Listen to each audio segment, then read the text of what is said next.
When you think of Chelsea's attacking lineup, the big names usually come to mind: the marquee signings, the hefty price tags, and the media hype.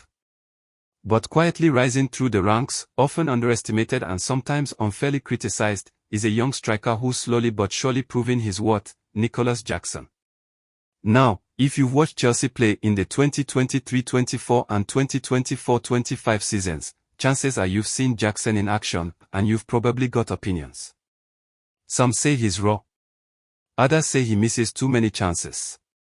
But if you look closely, past the highlight reels and Twitter hot takes, what you'll find is a story of grit, growth, and a player with huge potential. So let's break it all down. Who is Nicolas Jackson? Where did he come from? And why might he just become one of Chelsea's most important players in the near future? From Senegal to the Premier League. Nicolas Jackson was born in the Gambia but represents Senegal internationally. His journey to the top hasn't been the smoothest. Like many West African talents, Jackson started with very humble beginnings, playing street football and working his way up through local academies. His big break came when he joined Casa Sports, a club in Senegal. His raw talent caught the eyes of scouts, and soon, he was signed by Spanish side Villarreal. Now, Villarreal's track record with nurturing young talent is impressive. Think Samu Chukwueze, Pau Torres, and Yeremy Pino. But even then, Jackson wasn't an instant starter. He had to prove himself in the Segunda División B, Spain's third tier, with Villarreal B. That's where he truly began to show his flair: blistering pace, unpredictable movement, and a knack for getting into dangerous positions. Chelsea comes calling.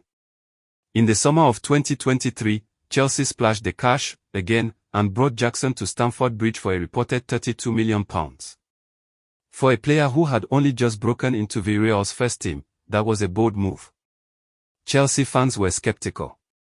Another young project. Unproven. Why not go for an experienced striker? And to be fair, those concerns were valid. The club was rebuilding, and the pressure was enormous. But here's the thing: Jackson isn't your typical striker. He's not a Holland-type bulldozer, nor is he a classic poacher like Inzaghi. What he is versatile. He can drop deep, drift wide, and play off the shoulder. His movement is elite. It's the kind that gives defenders headaches, even if it doesn't always result in a goal. Hey, real quick, if you're enjoying the video so far and love this kind of deep dive football content, don't forget to smash that like button and subscribe to the channel. It helps us a ton and lets us keep bringing you more under the radar stories like this one. Alright, back to Nicolas Jackson. The stats don't lie. Let's talk numbers. In his debut Premier League season, Jackson managed to score 14 league goals, not bad at all, considering the turmoil Chelsea faced.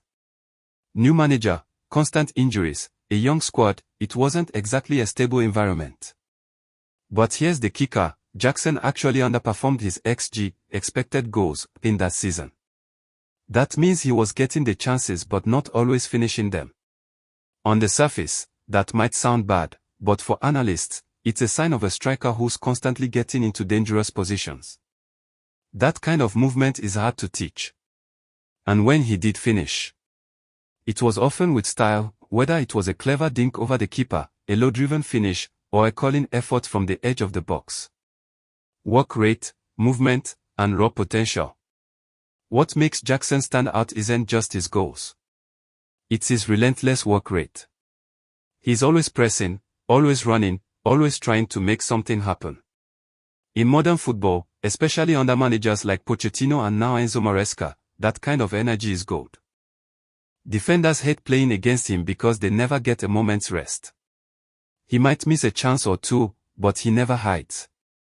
He's always back for more. And that's the part of his game that shows the most promise: his mentality. He doesn't sulk, doesn't disappear, and he doesn't give up. That hunger is what could eventually turn him into a top-class striker. International recognition. On the international stage, Jackson has started to earn caps with the Senegalese national team, competing with the likes of Sadio Mane and Boulaye Diameta. While he's not yet a guaranteed starter, the fact that he's being called up at all shows how far he's come. And let's be honest, a few years ago, most fans outside La Liga didn't even know who he was. Now, he's leading the line for Chelsea. the road ahead. So what's next for Nicolas Jackson? With Chelsea finally showing signs of stability, and Maresca's system emphasizing fluid, attacking football, Jackson could thrive. He needs to improve his finishing, no doubt, but that can come with time. What he already has, pace, movement, vision, and bravery, you can't teach that. If he adds composure to his game, we could be looking at a 20-goal season striker in no time. And let's not forget, he's still only 23 years old. Final thoughts. Football fans are quick to judge. One bad game, one missed chance, and suddenly you're a flop. But football doesn't work that way, development isn't linear, and not every great player explodes overnight. Nicolas Jackson is a work in progress, but the signs are promising. He's got all the tools to succeed at the top level, and if Chelsea can build the right team around him, they might just have found a diamond in the rough. So the next time you see him on the pitch, watch closely. Watch his runs. Watch his pressing. Watch the way he never stops moving. He's not perfect, but he's dangerous. And that, more than anything, is what makes Nicolas Jackson such an exciting prospect for the future. If you made it this far, thanks for watching. Let me know in the comments, do you think Jackson will become Chelsea main man? Or will the Blues go ahead looking for another striker? Either way, be sure to like, subscribe, and hit that notification bell so you never miss an upload. Catch you in the next one.